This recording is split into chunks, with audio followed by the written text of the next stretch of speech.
তুই জানিস সিগারেট যদি ছাড়িস তোর বাপ তোকে কম কেলাবে, তোর গার্লফ্রেন্ড তোর বুকে চলে আসবে, তুই বেশি শ্বাস নিতে পারবি রে ছাগল, পারফরমেন্সে 20% ইনক্রিজ হয়, বেশি দিন বাঁচতে পারবি। নিজের জন্য তো ভাব। সব দাম বেড়েছে তো আমি কি করবো? আমার জেনে কি হবে? আমি তো খাতা বন্ধ করে দিয়েছি, আমার এটা লাস্ট প্যাকেট ছিল ভাই। আমি পরের বছর যে সিগারেটটা খাবো না, এটা না খেয়ে আমি কত টাকা বাঁচাবো, আর এটাকে যদি আমি ইনভেস্ট করি তোর কত হবে আইডিয়া আছে? আমি 2026 আমি নিজেকে নতুন করে দেখছি, প্রোডাক্টিভ কাজ করবো ভাই, লিখবো, ছবি আঁকবো, ভালো হবো, আমি ঠিক হয়ে যাবো, শুধরে যাবো।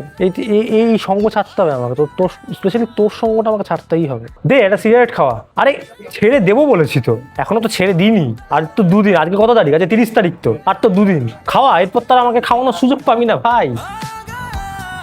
এটাই লাস্ট ভাই, কনফার্ম, পরের বছর থেকে নো সিগারেট।